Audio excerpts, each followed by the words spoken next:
नमस्कार, मैं राजेश भारद्वाज आप सभी का क्लैट प्रेप के ऑनलाइन प्लेटफॉर्म पर हार्दिक स्वागत करता हूं। Hello everyone, welcome to CLAT prep.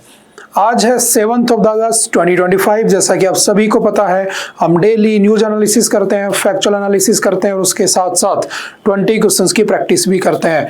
तो चलिए उसी सीक्वेंस को कंटिन्यू करते हैं। आज कौन सा दिन है? आज है 7 अगस्त 2025। तो आज कौन सा डे सेलिब्रेट किया जाता है? तो याद रखना, आज का जो दिन है 7 अगस्त, आज हम क्या सेलिब्रेट करते हैं? तो नेशनल हैंडीक्राफ्ट्स डे। याद रखना, आज ही के दिन क्या सेलिब्रेट किया जाता है? National handicrafts day. यानी कि जो हैंडीक्राफ्ट्स वो होते हैं, जो हथकरघा होता है ना, जो हाथों से बना होता है, हम उसे प्रमोट करते हैं। 2015 में जो हमारे प्राइम मिनिस्टर है नरेंद्र मोदी जी, उन्होंने क्या किया था? इस डे को 2015 से मनाने की एक बात की थी। कैसे? National handicrafts day. यानी कि हम जो हाथ से बने हुए प्रोडक्ट है ना, उनको क्या करेंगे? प्रमोट करेंगे। ठीक है, इस बात को प्रमोट किया जाएगा। तो आज क्या है? वही हैंडीक्राफ्ट्स डे है। ठीक है, इसकी थीम वगैरह आप बताना, क्या थीम रखी गई है इस बार? ठीक है, अच्छा, ये मनाया क्यों गया था? क्यों इससे सेलिब्रेट किया जाता है? तो याद रखना, एक बार ब्रिटिशर्स ने ना, समझ लो, एक बार ब्रिटिशर्स ने कांग्रेस को तोड़ने के लिए कहा कि हम किसको तोड़ देते हैं? बंगाल को। और बंगाल स्प्लिट का कॉन्सेप्ट आ गया। आई होप आप सभी को याद होगा, मॉडर्न हिस्ट्री में पढ़ा है हमने, पढ़ा होगा आपने। जब बंगाल स्प्लिट का कॉन्सेप्ट आया तो बंगाल स्प्लिट अनाउंस कर दिया जाता है 20 जुलाई 1905 को। बट इसको स्टार्ट किया जाता है, it was started on the 16 अक्टूबर 1905। तो उस जुलाई और अक्टूबर के बीच में, है ना, अगस्त के महीने में क्या हुआ? 7 अगस्त को, है ना, उसमें हुआ क्या था? बेसिकली उसमें हुआ ये था कि मान लो ये आपका क्या है, बंगाल, तो दो टुकड़ों में टूट गया। इधर कौन रहेंगे? मुस्लिम्स रहेंगे, इधर कौन रहेंगे? हिंदू रहेंगे। इसको कह दिया गया वेस्ट बंगाल, इसको कह दिया गया ईस्ट बंगाल। ठीक है, इसकी जो कैपिटल रहेगी वो कोलकाता, इसकी कैपिटल क्या रहेगी? ढाका। और ढाका आज किसकी कैपिटल? तो आप जानते हो किसकी? बांग्लादेश की, जो पहले ईस्ट पाकिस्तान बना। तो ऐसे करके सेपरेट कर दिया गया। तो अब एक बात बताओ, क्या तुम लोग इधर से हिंदू छोड़कर इधर मुसलमान इधर जाएंगे? नहीं जाएंगे। तो उन लोगों ने अपोज किया। और बंगाल स्प्लिट हो क्यों रहा था? क्योंकि कांग्रेस को तोड़ना था। कांग्रेस उस समय लाल बाल पाल, है ना, ये सब आ चुके थे उसमें, है ना, स्वराज की डिमांड होने लगी थी ना। जो मॉडरेट लोग थे वो जा चुके थे, एक्सट्रीमिस्ट और रेडिकल्स जो थे वो आ चुके थे। तो उनको लगा क्यों ना कांग्रेस को तोड़ दिया जाए, तो डिवीजन का अनाउंस कर दिया। तो जब 1905 में जब इसकी अनाउंसमेंट की गई, उस समय हमारे वायसराय कौन थे? Lord Curzon. कौन थे? Lord Curzon. और उसके बाद जब अनाउंस किया गया तो 7 अगस्त को क्या हुआ? बंगाल के लोगों ने क्या किया? एक मूवमेंट छेड़ा जिसका नाम रखा गया स्वदेश या स्वदेशी मूवमेंट। और उस स्वदेशी मूवमेंट में हमने क्या किया? जितने भी ब्रिटिश गुड्स एंड सर्विसेज थे उनका बॉयकॉट कर दिया, बहिष्कार कर दिया। और हमने कह दिया कि हम जो इंडियन मेड जो प्रोडक्ट है उन्हीं को क्या करेंगे? प्रमोट करेंगे, चलाएंगे। ठीक है, जैसे इंडियंस ने इंडियन बैंकों में पैसा जमा कराना शुरू कर दिया, ब्रिटिश बैंक्स में पैसा निकाल लिया ना, जितना भी काम था ना, पूरी तरीके से कंप्लीट बॉयकॉट हमने कर दिया, है ना। बच्चों ने स्कूल जाना बंद कर दिया, जिस तरीके से हो सकता था हमने बॉयकॉट किया उनका। ठीक है, और हम किस पे डिपेंड होने लगे? तो हमारे इंडियन प्रोडक्ट के ऊपर। तो हमने कहा कि क्यों ना हम इंडियन प्रोडक्ट को प्रमोट करें, ना, जो हाथों से बने हैंडीक्राफ्ट प्रोडक्ट है उनको प्रमोट करें। तो हमने स्वदेशी आंदोलन अपनाया, यानी कि स्वदेशी मूवमेंट, है ना, देश में बने हुए प्रोडक्ट को प्रमोट करना। तो ये किस दिन हुआ था? 7 अगस्त 1905 को, ताकि किसको कैंसिल किया जा सके, किसको रोका जा सके? आपके बंगाल स्प्लिट को रोका जा सके। हालांकि वो बाद में लॉर्ड जो आपके जॉर्ज फिफ्थ थे वो आकर बंद कर जाते हो, बाद की बात है, समझ गए। लेकिन हाँ, तभी से 2015 में मोदी जी ने कहा कि हम भी 7 अगस्त को क्या बनाएंगे? नेशनल हैंडीक्राफ्ट्स डे बनाएंगे। तो तब से, कब से? 2015 से हम इसे बना रहे हैं। रीजन क्या था? स्वदेशी मूवमेंट का होना। ठीक है, और उसके बाद जब 16 अक्टूबर को उन्होंने सेपरेट करने की बात कह दी, उस दिन बंगाल के लोगों ने क्या बनाया था? बंधन दिवस। यानी कि हिंदुओं ने मुसलमानों को राखी बांधी, मुसलमानों ने हिंदुओं को राखी बांधी। और इसी बात पर अभी आपका रक्षाबंधन भी है, तो सभी को हैप्पी रक्षाबंधन मेरी तरफ से। ठीक है, अच्छे से एंजॉय करना, लेकिन पढ़ाई भी साथ साथ करते रहना। ठीक है, उस दिन उन्होंने बंधन दिवस बनाया होता। ठीक है, तो चलते हैं आज की इंपॉर्टेंट न्यूज के ऊपर क्या है। ठीक है, ये सब हिस्ट्री का पार्ट है, लेकिन आपको पता होना चाहिए कि हाँ, इस वजह से ऐसा हो रहा है। नेक्स्ट आते हैं पहली न्यूज पे। Trump raise US tariffs on Indian imports to 50%। देखो, मैं कब से आपसे कह रहा हूं कि कोई ऐसा दिन नहीं जाता जिस दिन, जैसे सूरज उगना नहीं भूलता ना, ट्रम्प न्यूज में आना नहीं भूलता है। मिस नहीं करता वो आदमी, कुछ ना कुछ वजह से न्यूज में बना रहता है और डेली एक न्यूज ट्रम्प की जरूर रहती है। तो अब क्या नया हुआ है? अब क्या नया किया ट्रम्प साहब ने, तो समझना, इसने जो इंडियन इंपोर्ट्स थे उसके ऊपर जो टैरिफ है उसको कितना कर दिया है, 50%। और अगर नहीं माने हम, तो आपको याद होना चाहिए हमें 21 डेज का टाइम दिया गया है, उसको और भी ज्यादा बढ़ाया जा सकता है। तो क्या है एक बार फिर से समझते हैं। हालांकि हम काफी बार इस चीज को डिस्कस कर चुके हैं। US president science executive order for the 25% on the Indian goods on the top of 25% is announced on the July 31st. One part takes effect from today and the other after 21 days, है ना, 21 दिन बाद वो effect में आ जाएगा। तब तक pressure बनाया जा रहा है कि भाई इंडिया जो है, देखो भाई फिर से निकल के आ जाता है यूएस से, ठीक है, इसका अलायंस कौन है, इधर पाकिस्तान अगर देखा जाए तो, और अगर मैं एशिया में आ जाऊं तो इधर कौन आपका, रशिया, इंडिया, चाइना राइजिंग है, बहुत ज्यादा बढ़ चुका है। चाइना के अंदर लगभग 85% के आसपास, है ना, जो भी आपकी रिन्यूएबल एनर्जी रिसोर्सेज कह दो, है ना, रेयर अर्थ मिनरल्स कह दो, उसी के पास सोर्सेज हम काफी बार पढ़ चुके हैं। तो चाइना को ये डायरेक्ट फाइट दे नहीं पा रहा है। रशिया इसका ट्रेडिशनल दुश्मन है, यानी कि हमेशा से दुश्मन रहा है, ठीक है। तो रशिया और ये तो अलग है। तो ये चाहता है कि भाई इंडिया यहां से निकल के इधर आ जाए। तो यूएस से इस पे क्या बनाया जा रहा है, प्रेशर बनाया जा रहा है। क्यों बनाया जा रहा है, क्योंकि तीनों भाई मिलकर क्या कर रहे हैं, तबाही मचा रहे हैं। अभी तुमने देखा होगा जब ट्रंप ने ऐसा किया तो हमारे जो प्राइम मिनिस्टर हैं नरेंद्र मोदी जी, है ना, जानते हैं आप सभी इनको, मोदी जी ने क्या किया, अभी कहा कि वो कहाँ जाएंगे, चाइना विजिट करेंगे, है ना। अगर आप इंडियन एक्सप्रेस भी पढ़ते हो साथ में तो उसके अंदर भी एक न्यूज मिल जाएगी कि मोदी जी शी जिनपिंग से मिलने जा रहे हैं और काफी साल बाद जा रहे हैं। तो जाने का मैसेज, एक मैसेज है कि भाई ट्रंप देख लो, अगर तुम हमारे साथ ऐसा करोगे तो हम भी उनके साथ मिल जाएंगे। लेकिन ट्रंप तो ये चाहता है कि तुम उधर से हमारे पास आ जाओ। अब तुम कहोगे सर ऐसा ट्रंप क्यों चाहता है ना। काफी बार हम पढ़ चुके हैं चाइना के ऊपर इतना जो गैस इंपोर्ट, कोल इंपोर्ट, ये सब हो रहा है ना। क्यों ऐसा चाह रहा है ट्रंप। तो आपको पता है कि जो ट्रंप है वो चाहता है कि जो रशिया है ना, वो रशिया क्या कर रहा है, किसको बर्बाद किए बैठा है, यूक्रेन को, है ना, वो यूएसएसआर बनाने के चक्कर में। तो वो चाहता है कि जो आरआईसी का जो ब्लॉक बन रहा है इससे इंडिया बाहर आए, यूएसए की तरफ आए। और यूएसए एक बार अगर इंडिया बाहर आ गया तो इंडिया, यूएसए जो है वो इंडिया के जो मार्केट है उसमें क्या पा जाएगा, एक्सेस पा जाएगा। किसका एक्सेस पा जाएगा, डेयरी प्रोडक्ट का, एग्रीकल्चर का। और एक बार अगर हमने इनको एक्सेस दे दिया तो वो हमारे लिए ठीक नहीं, क्योंकि दूसरे देशों के साथ नहीं हो पाएगा हमारा ट्रेड, समझ रहे हो। तो हम चाहते हैं कि क्लियर मैसेज देना चाहते हैं कि ट्रंप साहब एक मैसेज हमारी तरफ से ले लो कि हम किससे मिल रहे हैं, शी जिनपिंग से, यानी चाइना से। अभी समझना, इसके ऊपर आपके जो शशि थरूर है उन्होंने बहुत अच्छा आर्टिकल लिखा है, आगे है ना। तो मैं दोनों को थोड़ा थोड़ा साथ डिस्कस करूंगा, वहां भी हम इसकी बात करेंगे, ठीक है। कि उन्होंने क्या कहा कि भारत चाइना की हेल्प कैसे ले सकता है ना। हम चाहें तो चाइना का हेल्प ले सकते हैं, हम चाहें तो चाइना जैसे आज के दिन मेड इन, जैसे आपने देखा होगा हर जगह मेड इन चाइना आपको मिल जाएगा ना। तो कैसे हम वो हब बन सकते हैं, तो हम चाइना का तरीका अपना सकते हैं। बट क्या चाइना हमारी हेल्प करेगा, तो कुछ ना कुछ हमें चाइना के बेनिफिट के लिए करना पड़ेगा, क्योंकि बिना बेनिफिट के तो कुछ करने वाला नहीं है। तो क्या हमें उससे इन्वेस्टमेंट ले लेनी चाहिए, क्या हमें उससे रिसोर्सेज ले लेने चाहिए, क्या हमें उससे करना चाहिए, वो हम आगे वाले आर्टिकल में डिस्कस करेंगे, ठीक है। अभी बस इतना है कि ये अपने मार्केट को यहाँ पर लाने के लिए, हमारे मार्केट को एक्सेस पाने के लिए हमारे ऊपर यानी इंडिया के ऊपर क्या बनाया जा रहा है, दबाव बनाया जा रहा है कि इंडिया जैसे तैसे करके कभी 21 डेज, कभी 90 डेज, कभी 50 दिन इंडिया क्या करे, कोई ना कोई ट्रेड डील साइन कर ले और उसके बाद हम यहाँ पर एक्सेस पा जाएंगे। और नाराजगी किससे हो जाएगी, हमारी रशिया और चाइना से, जो कि हम चाहते नहीं है। जो आपके अजीत डोवाल है वो कहाँ पर है, रशिया में गए हुए हैं। तो आरआईसी ब्लॉक, है ना, हालांकि ऐसा पॉसिबल नहीं है। अगर आप सोच रहे हो अभी, है ना, कि ऐसा हो सकता है कि आरआईसी अलग बन जाए, ऐसा कुछ नहीं होने वाला है ना कुछ यूएस से जुगाड़ निकाल लेगा ना, वो नहीं होने देगा आगे कुछ भी। लेकिन हाँ, हमारी कोशिश ये कि हम न्यूट्रल बने रहें। और हमारे इंडिया की सबसे बड़ी प्रॉब्लम यही है ना, महीने भर से ही टॉपिक चला रहा है, हमारे इंडिया की सबसे बड़ी प्रॉब्लम ये है कि हम जो न्यूट्रल रहना चाहते हैं ना, वो न्यूट्रल रहने में हमारे को खतरा है और कुछ नहीं, ठीक है। फिर हम इसका डिस्कस कर लेंगे, एक बार ये वॉर खत्म हो जाए, देखते हैं 50% होता है कि नहीं होता है। 21 डेज का टाइम है ना, अभी एग्जाम में भी टाइम है, देखते हैं क्या टैरिफ वॉर में नया निकल के आता है। तो हम बाकी चीजों को वहां डिस्कस कर लेंगे, पुरानी चीजें हमने बहुत बार पढ़ चुके हैं, ठीक है। एक यहाँ पर एक वर्ड लिखा हुआ है एड वलोरम। क्या होता है ad valorem, is a Latin word meaning according to value. उन्होंने कहा देखो 25% तो लगाया है, 25% लगा दिया, 50%, बाकी हम क्या देखेंगे, अकॉर्डिंग टू वैल्यू देखेंगे कि किस वैल्यू पर कितना पैसा लगाएंगे। अच्छा, एक और यूज कर रहा है अमेरिका, वो थर्ड पार्टी के थ्रू इंडिया पे टैक्स लगा रहा है। जैसे एक मैंने कह दिया कि अगर तुमने रशिया से कुछ खरीदा मैंने तुम्हें मना कर दिया कि तुम रशिया से कुछ नहीं खरीदोगे, खत्म। एक मैंने कह दिया कि अगर तुम्हारे देश की किसी कंपनी ने रशिया से कुछ खरीद के कहीं बेचा, इंडिया वगैरह को दिया, तो मैं उस कंपनी को ही बैन कर दूंगा।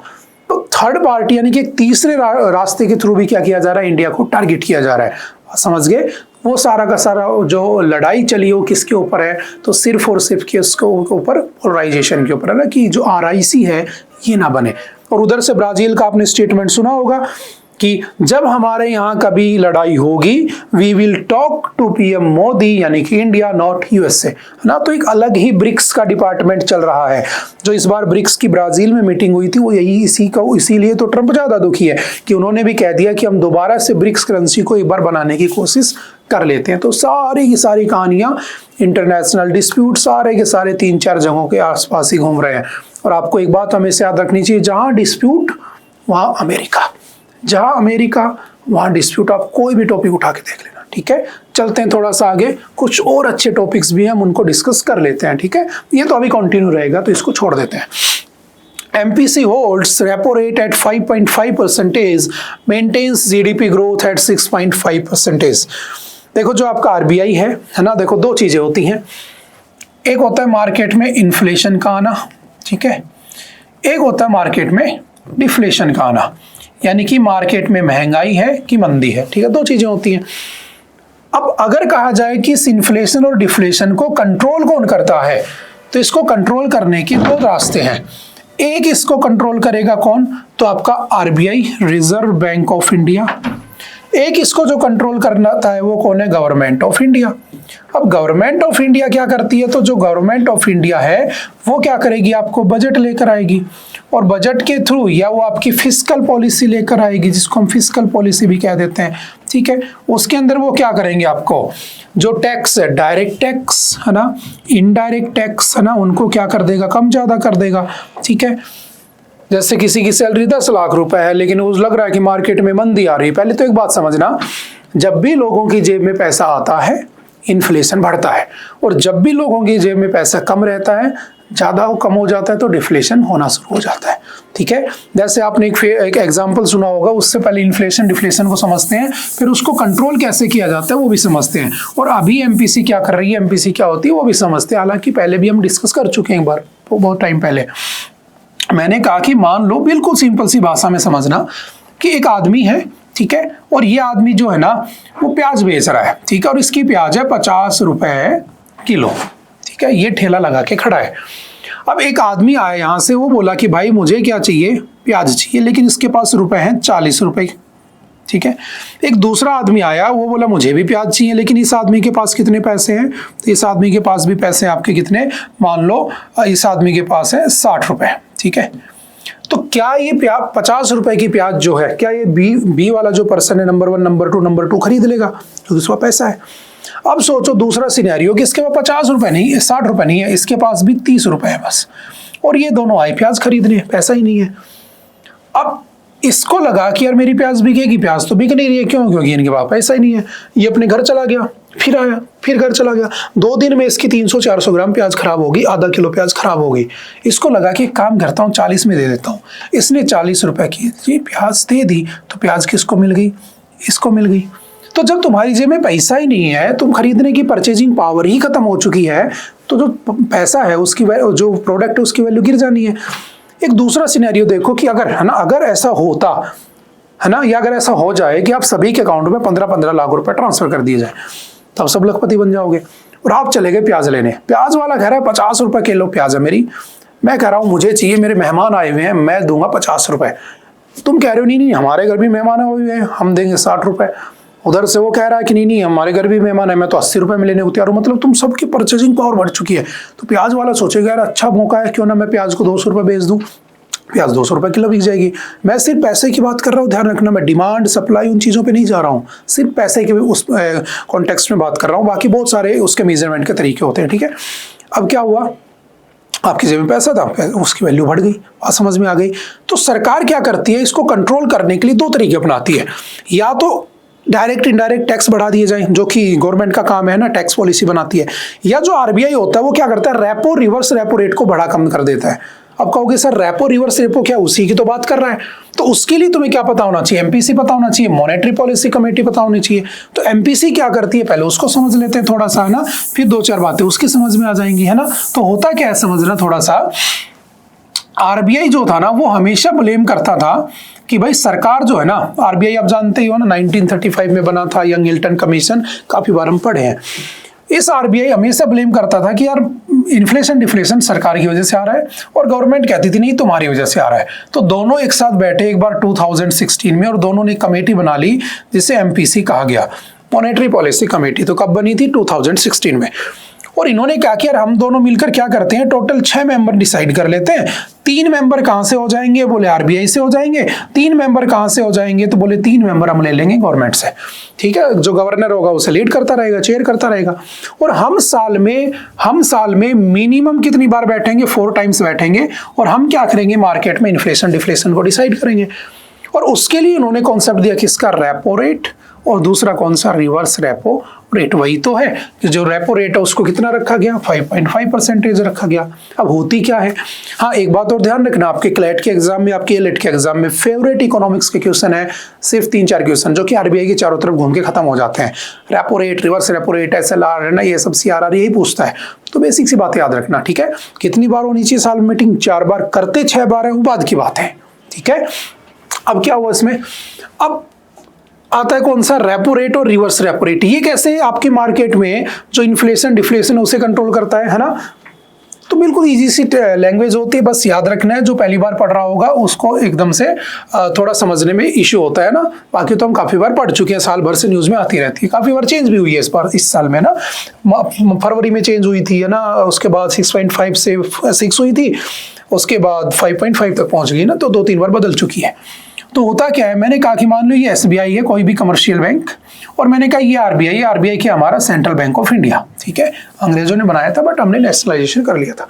अब सोचो इस एसबीआई के पास इनकम के सोर्स हैं 1000, बहुत सोर्स है पैसा कमाने के, है ना। कहीं से पैसा कमा लेगा, कार लोन, होम लोन, है ना, आपका आजकल वेडिंग लोन आने लग गया, एजुकेशन लोन आने लगा, दुनिया भर के तरीके हैं। इसके पास पैसा तो कमाने का एक ही तरीका, या तो सरकार को लोन दे देगा, या किसको लोन दे देगा, बैंकों को लोन दे देगा, तीसरा तो कोई ऑप्शन है नहीं। अब सोचो इसके बाद पैसा खत्म हो गया तो तुम्हें तो फोन करेगा नहीं कि तुम्हारे अकाउंट में एसबीआई में 5000 रुपए पड़े हैं कि 2000 रुपये और डाल दो, मेरा गरीबी खत्म हो जाए, ऐसा तो होगा नहीं। पैसा कहां से लेगा, पैसा लेगा आरबीआई से। तो आरबीआई जब इसे पैसा देगा, और जिस इंटरेस्ट रेट पर पैसा देगा उस इंटरेस्ट रेट को क्या कहते हैं, रेपो रेट कहते हैं। और जब कभी अगर आरबीआई को जरूरत पड़ी तो वो इससे जो पैसा लेगा, तो जिस इंटरेस्ट रेट पर पैसा लेगा उस इंटरेस्ट रेट को क्या कह देते हैं, रिवर्स रेपो रेट कह देते हैं। और याद रखना रेपो रेट जो होती है वो हमेशा ग्रेटर देन होती है किससे, रिवर्स रेपो रेट से, वरना तो बैंक जो आपके आरबीआई वो कमा ही नहीं पाएगा, ठीक है। जैसे हमने पढ़ा था ना, आरबीआई ने पिछले साल में 2.69 लाख करोड़ रुपए सरप्लस पैसा ट्रांसफर किया किसको, गवर्नमेंट ऑफ इंडिया को। तो उसकी कमाई है बेसिकली साल भर की, समझ गए। तो ये क्या है आपका repo rate, reverse repo rate. तो इस बार जो रिवर्स रेपो रेट है वो कितनी रखी गई है, 5.5%। और ऐसा अनुमान है, आइडिया है कि हमारी जीडीपी ग्रोथ वो कितनी रहेगी, 6.5%। ये कौन है, आरबीआई के गवर्नर संजय मल्होत्रा, ठीक है। इस बात का भी ध्यान रखना, ठीक है। अब कौन कौन होते हैं उसमें, आरबीआई का गवर्नर, चेयरपर्सन, आरबीआई का deputy governor, 1 official nominated by the RBI board, और 3 मेंबर कहां से होते हैं, गवर्नमेंट ऑफ इंडिया की तरफ से, ठीक है। एक्सटर्नल मेंबर्स सर्व 4 ईयर टर्म, जो एक्सटर्नल होते हैं 4 साल का टेन्योर होता है। आरबीआई गवर्नर और डिप्टी गवर्नर जो होते हैं वो एक्स ऑफिशियो चेयरमैन होते हैं उसके। एमपीसी की एटलीस्ट 4 बार मीटिंग होनी चाहिए, वही सब बातें लिखी हैं जो अभी हमने डिस्कस की हैं, ठीक है। तो बेसिक से याद रखना, ठीक है। 2-4 टर्म है, डेफिनेशन से जो पूछ ली जाती हैं। एक अच्छा और टॉपिक है, आज कुछ अच्छे टॉपिक है ना जिसको हम डिस्कस कर सकते हैं। Aadhaar face ID can ensure exam transparency centre, staff selection commission. देखा आपने आजकल एसएससी का बड़ा इश्यू चल रहा है ना, कि वो लोग एग्जाम एडिक्विटी कंपनी से करवा रहे थे, पहले टीसीएस से करवा रहे थे ना, उसमें बड़ा डिस्प्यूट चल रहा है। एक बार वो शांत हो जाए, पोस्टपोन वगैरह हो जाए एग्जाम, तो हम उसके ऊपर भी कुछ पढ़ लेंगे।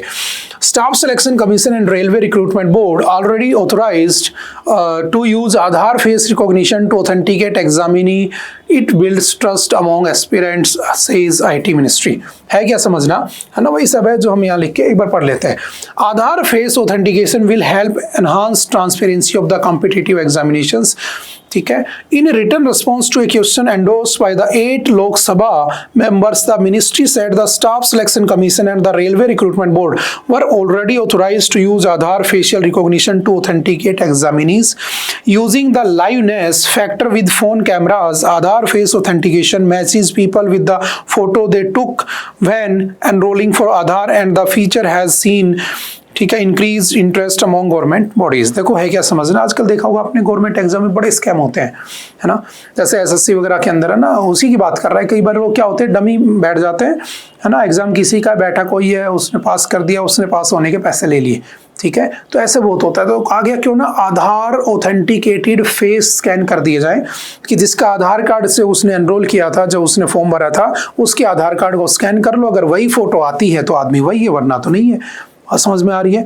तो इसके लिए कहा गया कि हमें किसका यूज करना चाहिए, आधार फेस का या फेस आईडी का यूज करना चाहिए।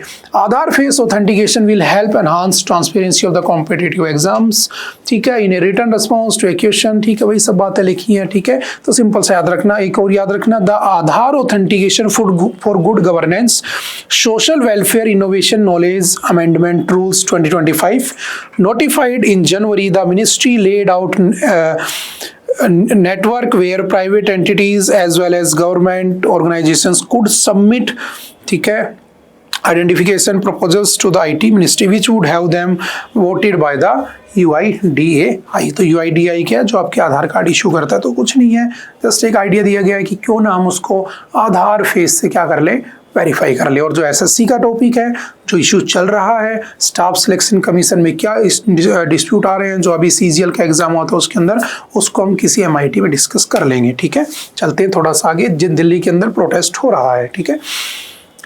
Next, Doval to visit Moscow as Trump imposes additional tariffs on India. जैसे ट्रंप साहब ने एडिशनल टैरिफ लगाया, जो आपके अजीत डोवाल वो कहाँ पहुंच गए, रशिया। और ये क्लियर मैसेज है कि भाई तुम अगर हमारे ऊपर ऐसा करोगे तो हम क्या करेंगे, हम भी तुम्हारे दुश्मनों से मिल जाएंगे। तो क्या है समझना, National Security Advisor Ajit Doval will hold meetings with senior Russian officials in Moscow on Thursday, ठीक है, just a day before the US decided to impose an additional 25% penalty tariffs on India for its import of Russian oil। तो ये सब बातें RIC है ना, Russia, India, China, ठीक है, यूएस से उसी का एक पार्ट है। तो जब मीटिंग होगी, क्या डिसीजंस लिए जाएंगे, हम उनको एग्जाम के पॉइंट ऑफ व्यू से अपने उस जो तुम नोट्स बना रहे हो ना,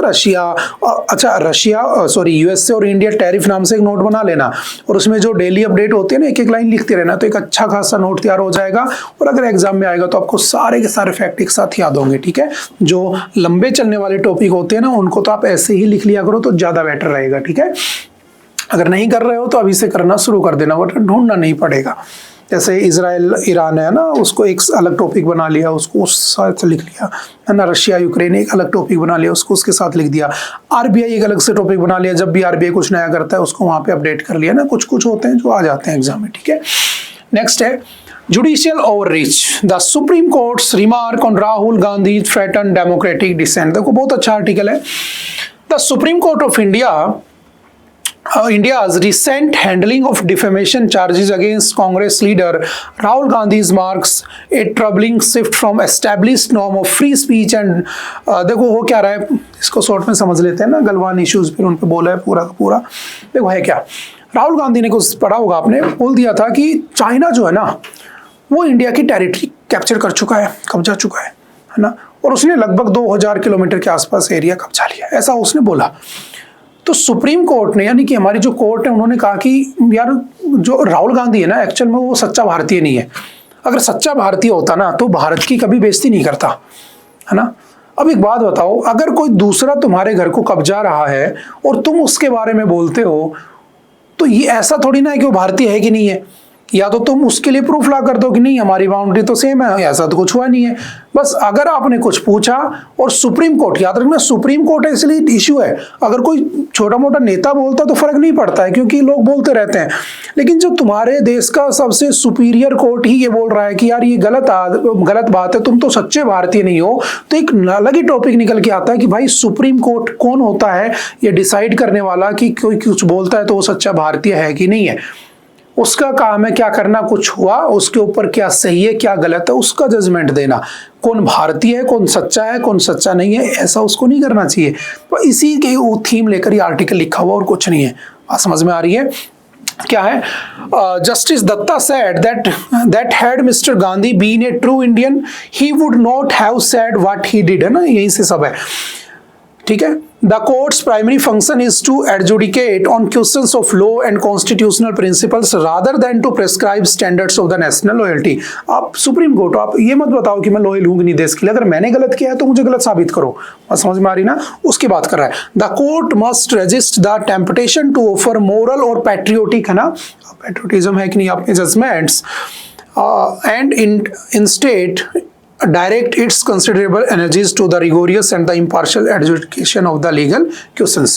Only by adhering to this principle can the court reinforce its legitimacy and protect the tenets of the free and open public debate। क्या आप इससे फ्री स्पीच को प्रमोट कर रहे हो? आपने पढ़ा होगा आर्टिकल 19 के फर्स्ट का ये right to speech and expression का मुझे राइट देता है, लेकिन अगर मैं बोल रहा हूं और मैं उस देश के बारे में बोल रहा हूं जिस देश के हमारे साथ डिस्प्यूट चलते हैं, तो क्या ये बोलना गलत हो गया? क्या मेरे राइट टू, जो मेरा फंडामेंटल राइट है freedom to speech and expression, क्या वो नहीं छीना जा रहा है ना? तो बस उसी के ऊपर आर्टिकल लिखा हुआ। ये सारे टॉपिक हमने बहुत बार पढ़े हुए हैं कि क्या होता है freedom to speech and expression, तो हम उसको डिस्कस करने की आई थिंक नीड नहीं है, लेकिन हाँ टॉपिक क्या है, इशू क्या चल रहा है मार्केट में, वो आपको पता होना चाहिए। अब आ जाते हैं उस टॉपिक के ऊपर, decoding China the lessons for a vulnerable India.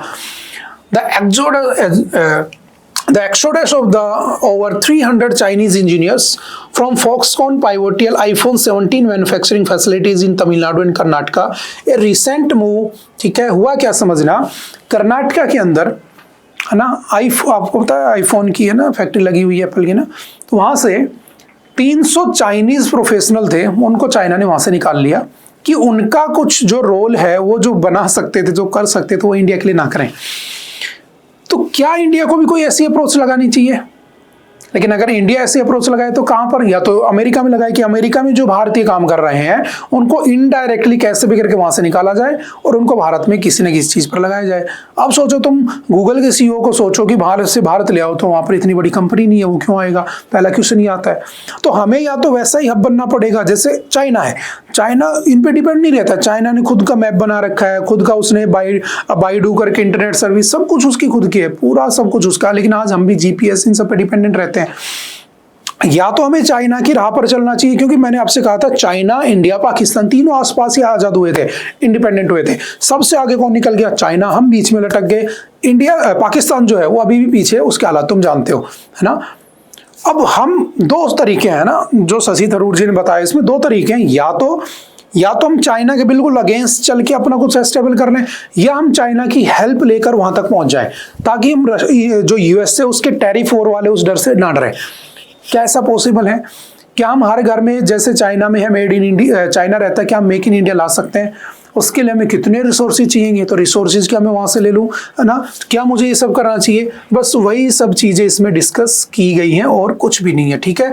Reality क्या है चाइना की, वो सब बताया गया है, ठीक है। In addition China has leverage its dominance in the rare earth production and processing by restricting exports of the rare earth minerals, है ना। चाइना के पास है बहुत सारे, 85% है, which include elements such as gallium, germanium, graphite and rare earth magnets which are crucial for electric vehicles and electronics to India. तो क्यों ना हम चाइना से कोई डील कर लें और चाइना से डील करके ये सारे इलेक्ट्रिक और व्हीकल्स ले लें, क्योंकि चाइना आज के दिन किसका दुश्मन है? अमेरिका का, आप जानते हो, क्योंकि अमेरिका उसे आगे नहीं जाने दे रहा। क्यों ना इंडिया चाइना के पास चला जाए और वो जो पूरा जो सिनेरियो था उसे बदल दे और हमें अमेरिका की नीड ना रहे, क्योंकि चाइना भी तो उसके बिना रह रहा है ना। चाइना को अमेरिका नहीं डराता, एक बार डराया था फिर बैठ गया शांति से। समझ में आ रही है? तो बस उसी सब का डिस्कशन किया गया। तो ओवरऑल इसका जो कंक्लूजन है वो यही है कि देखते हैं कितना टैरिफ लगता है, क्या लगता है? बस कंटिन्यू बने रहेंगे, ठीक है, आप भी बने रहिएगा, देखते हैं आगे क्या होता है। नेक्स्ट एक अच्छा टॉपिक डिस्कस कर लेते हैं, है ना, जो उससे अलग कुछ हो ना।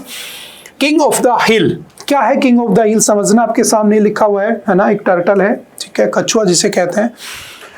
India is home to 29 fresh water turtles, है ना, 29 टाइप के हमारे यहाँ पर टर्टल्स पाए जाते हैं। And tortoise species of the 356 turtle species recognised worldwide, दुनिया में 356 हैं तो भारत में 29 पाई जाती हैं, है ना। Around 80% of them are threatened. The red eared slider, ये क्या है? तो द रेड ईयर्ड स्लाइडर है, ठीक है, is primarily aquatic and will emerge from the water for basking on rocks and logs। ये पानी से निकलता है, चट्टानों पर या रॉक्स पर बैठा रहता है, और जब इसको कहीं पर खतरा नजर आता है तो वापस पानी में कूद जाता है। और ये आपने देखा होगा बहुत बार न्यूज में आते हैं, वो एक दूसरे के ऊपर ऐसे बैठे रहते हैं ये लोग, है ना, आपस में से झुंड बना के पड़े रहते हैं। लेकिन याद रखना ये एक एलियन स्पीसीज है।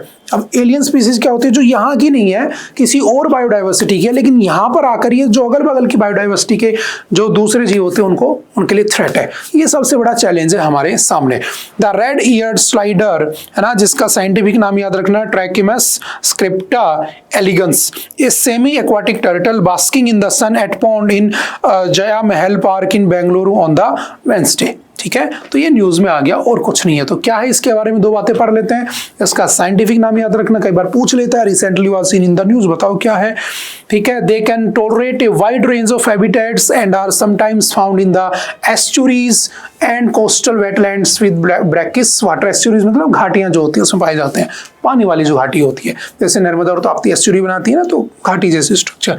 They can also tolerate a range of water quality and accept high levels of organic pollutants such as effluent and the inorganic pollutants. अगर इनका स्टेटस पूछे IUCN तो याद रखना ये लीस्ट कंसर्न में आते हैं, ठीक है। फेवरेबल पेट है, इंडिया में इनको पाला भी जाता है, सिंपल याद रखना। But the foreign breeds are not restricted and are kept as pets in many families across India. तो सिंपल सा याद रखना, ठीक है। नेक्स्ट कौन सा है? Stray dogs should be treated with the dignity. ये भी बहुत अच्छा टॉपिक है ना।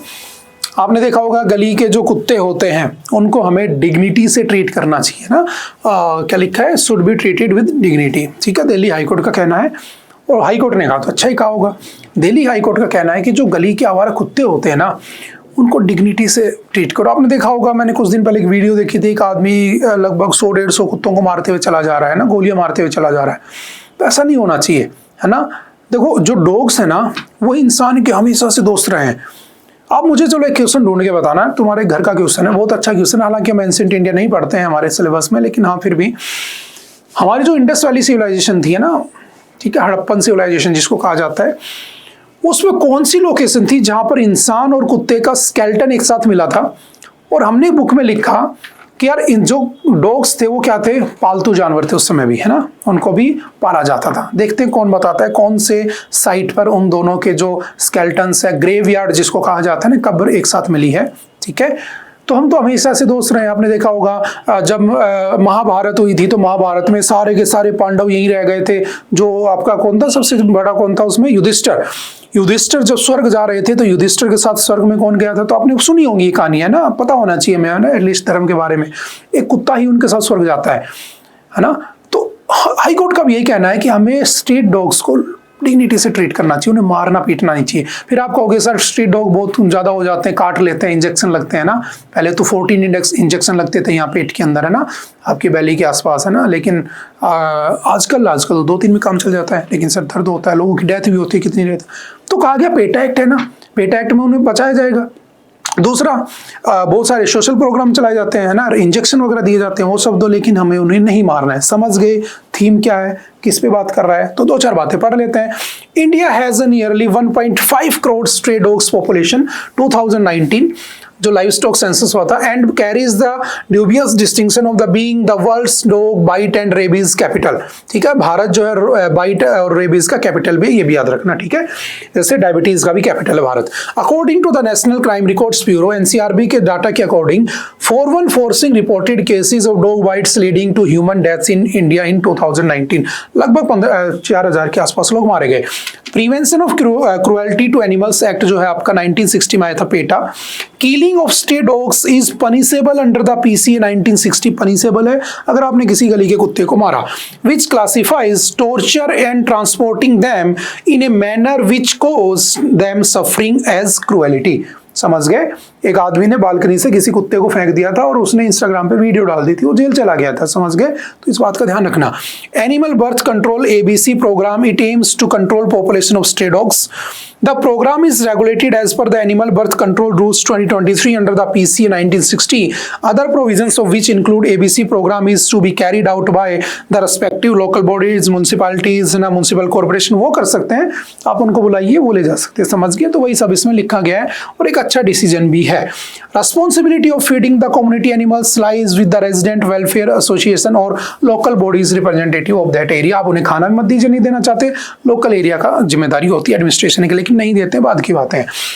Judicial view, Supreme Court has in various orders specifically mentioned that relocation of dogs can not be permitted. आप उन्हें रिलोकेट भी नहीं कर सकते हो ना, आप उनके रीजन से नहीं हटा सकते हो। आर्टिकल 243, ठीक है, mandates municipalities to control stray dogs population, while article 51 का AG places a fundamental duty. याद रखना, फंडामेंटल ड्यूटी हमारे पास 11 है, पहले 0 थी, फिर हमने आपका 42nd कॉन्स्टिट्यूशनल अमेंडमेंट 1976 से 10 जोड़ी, और फिर पेरेंट्स की ड्यूटी जो एजुकेशन के लिए बच्चों को स्कूल भेजे उसको 11वां जोड़ दिया होता है। ठीक है, उसके अंदर भी इसको रखा गया है to have compassion for living creatures, compassion versus public order.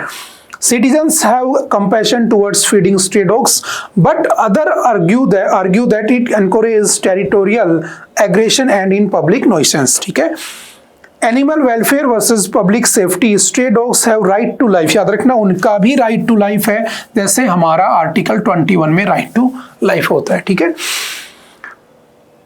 And dignity है ना, डिग्निटी से जीने का आपको भी अधिकार है ना, उनको भी अधिकार है, इस बात का ध्यान रखना। ये नहीं जहां दिखे वहीं पर तुम उसे मार दो, है ना, तो ऐसा नहीं होना चाहिए, उनकी भी डिग्निटी मेंटेन रखनी चाहिए। Yet communities also have the right to safety from dog bites and rabies, है ना, उनको बचाना चाहिए। More than 37 lakh dog bite cases were reported in India in 2024, है ना, 37 लाख केस ऐसे आए थे, लेकिन फिर भी हमें उन्हें बचाना चाहिए, तो सिंपल से याद रखना। नेक्स्ट है petrol lobbies behind E20 fuel fear campaign, है ना, गडकरी, आपके गडकरी जी है ना, Nitin Gadkari ji, minister of highways, है ना, इन्होंने कहा कि जो E20 पेट्रोल, अब E20 क्या होता है समझना, आपका जो शुगर केन होता है ना, जो गन्ना होता है, उस गन्ने का जो वेस्ट होता है, ठीक है, उस गन्ने के वेस्ट से क्या बनाया जाता है, तो आपका इथेनॉल बनता है। और जब इथेनॉल बनता है तो उस इथेनॉल को किस में ब्लेंड कर दिया जाता है, तो उसकी ब्लेंडिंग कर दी जाती है किसके अंदर, पेट्रोल के अंदर। अब ऐसा होता है, मान लो कि अगर 1 लीटर पेट्रोल है तो उसमें 20% में क्या डाल दूं, इथेनॉल, और उसके अंदर 80% में क्या डाल दूंगा, पेट्रोल डाल दूंगा, तो ब्लेंडिंग हो गई 20%। लेकिन कुछ लोगों का कहना है कि इससे जो गाड़ी का इंजन है उस पर इफेक्ट पड़ता है, जो गाड़ी है वो माइलेज अच्छी नहीं देती है, एवरेज अच्छी नहीं देती है। तो नितिन गडकरी जी ने कहा कि ये सोशल मीडिया द्वारा चलाई गई लॉबीज का काम है, पेट्रोल लॉबीज। अब देखो, ये तो गलत बात है। अगर कोई कुछ कहता है तो आप उसे एंटी नेशनलिस्ट कह देते हो, अगर आपसे कोई डिमांड करता है तो आप उसे एंटी रिलीजियस कह देते हो, एंटी रिलीजन कह देते हो, है ना। और अगर कोई आपसे सच कह रहा है कि भाई E20 पेट्रोल खराब है, तो आप उसको साइंटिफिक तरीके से रिसर्च ना करके आप ये कह दे रहे हो कि तो पेट्रोल लॉबी का काम, ये तो गलत बात है ना। हमें उसकी जड़ तक जाना चाहिए, हमें उसका रीजन पता करना चाहिए, फिर एक वैलिड प्रूफ के साथ बोलना चाहिए कि यार ये गलत है। और कुछ गैंग बनी हुई है, जो पेट्रोल बेचने वाले लोग हैं, वो नहीं चाहते कि E20 आए, क्योंकि पैसा नहीं बनेगा। बात समझ में आ रही है? उसके ऊपर ये लिखा गया है, तो समझना क्या है, समझ गए। E20 क्या होता है, इथेनॉल 20 आपके आसपास पेट्रोल पंप से मिल जाता है। लेकिन याद रखना, इसका जो टारगेट ईयर था ना हमारा E20, याद रखना E20 का टारगेट ईयर 2030 था, लेकिन बड़ी खुशी के साथ ये कहना पड़ रहा है कि हमने 2025 में इसे अचीव कर लिया है ना। India has achieved E20 petrol, है ना, टारगेट, है ना, before 5 years of the actual target year, है ना, एक्चुअल जो टारगेट ईयर था उससे 5 साल पहले हमने अचीव कर लिया है। तो ये भी हमारे लिए एक अचीवमेंट की बात है। लेकिन देखो, इससे प्रॉब्लम क्या है, अगर मान लो अभी आपने पढ़ा होगा, जो शुगर केन का जो प्राइस था वो भी बढ़ा दिया गया ना, 355 क्विंटल कर दिया गया, रुपीज पर क्विंटल। अब सोचो, भारत के किसान को लगेगा यार बड़ा अच्छा है, गन्ना उगाओ, बेचो, पैसा कमाओ, बढ़िया पैसा दे रही है सरकार, और उधर E20 बनेगा, फिर दूसरी फसल कहाँ से उगाओगे? अगर सबने अपने खेतों में गन्ना उगाना शुरू कर दिया तो लोग खाएंगे क्या? फिर गन्ने की फसल के लिए पानी ज्यादा चाहिए, पहले ग्राउंड वाटर क्राइसिस चल रहे हैं, तो लोगों ने गडकरी जी को क्रिटिसाइज करना शुरू कर दिया कि अगर इतना गन्ना उगाओगे तो फिर दूसरी फसल कहाँ से उगाओगे, वो बाहर से लानी पड़ेंगी, इंपोर्ट करनी पड़ जाएंगी, फिर वहां पर पैसा देना पड़ेगा। तो वही सब इसने डिस्कस करने की कोशिश की और कुछ भी नहीं है ना। Test show that older vehicles are not damaged in any way by using a new petrol blend with a higher 20% of ethanol. Union minister of road transport उनका कहना है, वेडनेसडे को उन्होंने ऐसा कहा। वो बोल रहे हैं कि एक पॉलिटिकल कॉन्स्पिरेसी भी हो सकती है ना, जो भी है। Speaking at the Hindu mind event, A conversation series in the national capital, mister Gadkari emphasized that making the switch to biofuels helped put the country on the path to self reliance, है ना। आपको पता होगा कि हमें 2070 का हमें कार्बन न्यूट्रल टारगेट ये अचीव करना है, ठीक है। तो उसके लिए हमें रीन्यूएबल एनर्जी रिसोर्सेज में जाना होगा, उसके लिए सबसे अच्छा सोर्स है ये, है ना। हालांकि हाइड्रोजन पे भी चलने की बात हो रही है ना, ट्रेनें चलती हैं चाइना जैसे देशों में, हमारे यहाँ चलती है बात की बात है ना, हम भी चलाने की बातें कर रहे हैं वैसे, ठीक है। जैसे सोलर पावर, विंड पावर, वो सब क्या है, रीन्यूएबल एनर्जी रिसोर्सेज होंगे। Ethanol is an agricultural byproduct which is mainly obtained from the processing of sugar from the sugarcane, but also from other sources such as ना husk and the maize, इनसे भी निकाला जाता है। लेकिन mainly किससे निकलता है, सुगर केन से निकलता है, अब याद रखना, ठीक है। चलो इसी बात पर बताना मुझे इथेनॉल का, है ना, इथेनॉल का फॉर्मूला क्या होता है ना। पता चले कि आप लोग पढ़ रहे हो इथेनॉल इथेनॉल इथेनॉल, है ना। आपको लग रहा है हम तो लॉ के स्टूडेंट है, साइंस थोड़ी ना पढ़नी है। मान लो एग्जाम में वो दे दें कि बहुत इथेनॉल सुनते हो आप लोग, है ना, नितिन गडकरी जी से, बताओ which of the following is the right formula for the ethanol, और दे देगा CH3OH, CH3 O2H, है ना, C2H5OH। तो उस समय आप सोचोगे यार ये तो साइंस का क्वेश्चन है, लेकिन ऐसा नहीं है ना। आप इतने दिन से सुन रहे हो तो पता होना चाहिए बेसिक सा। तो बताना मुझे what is the formula for ethanol, ठीक है। देखते हैं कौन बताता है, ठीक है। 190 rescued, 2 bodies recovered after Uttarkashi flood, है ना। जो उत्तरकाशी है उसके अंदर आपने देखा उसके फ्लड आई थी भयंकर तरीके से, है ना। कहा गया था कि क्लाउड ब्रस्ट हो गया, लेकिन अभी कुछ बातें निकल के आ रही हैं कि जो हमारा IMD है ना, इंडियन मेट्रोलॉजिकल डिपार्टमेंट जो है हमारा IMD, ठीक है, जो 1875 का बना हुआ है, न्यू दिल्ली में है, इसने कहा कि वहां पर ऐसा तो कुछ एक्टिविटी हमने नोटिस नहीं की थी कि बारिश हो, फिर ये अचानक से इतनी बारिश कहां से हो गई। तो ऐसा भी अनुमान लगाया जा रहा है कि जो आपकी ग्लेशियल लेक होती है, हो सकता है ग्लेशियल लेक ही क्या हो गई हो, ब्रस्ट कर गई हो। अब ग्लेशियल लेक क्या होती है समझना, कि मान लो पहाड़ है, पहाड़ में पानी पिघल रहा है, बर्फ ग्लेशियर्स में, और पानी पिघलते पिघलते आ रहा है नीचे घाटी में, और अचानक से आगे बर्फ जमी हुई है और वहां पानी इकट्ठा होना शुरू हो गया। अब ऊपर से पानी पिघल के आ रहा है, कई सालों तक थोड़ा थोड़ा रिस के वो जो बैरियर था, बहुत बड़ा बैरियर था ना, बहुत बड़ा उसकी कह सकता हूं कि मैं आइस की बहुत बड़ा ग्लेशियर जैसा ही कुछ पड़ा था उसके रास्ते में। अब कई सालों तक, 10 साल, 15 साल, 5 साल भी हो सकता है ना, और वो भरता रहा। एक दिन से उसका इतना प्रेशर पड़ा कि वो जो आइस का जो पार्ट था ना वो टूट गया, और जैसे टूट गया तो पूरा पानी एक साथ निकल गया, रास्ते में जो आया सब कुछ भाके लेकर चला गया। तो ये भी हो सकता है कि ग्लेशियल लेक आउटब्रस्ट हुआ हो, है ना, जैसे सिक्किम में इधर होता रहता है। ये भी हो सकता है ना, मेनली हिमालयन रीजन में होता है, या ये हो सकता है क्लाउड ब्रस्ट हुआ हो। तो क्या होता है क्लाउड ब्रस्ट, तो सिंपल याद रखना, a cloud burst is a sudden very intense and localised downpour of the rain. भयानक तरीके से रेन होती है। It's defined as rainfall of at least 100 millimetres 4 inches per our.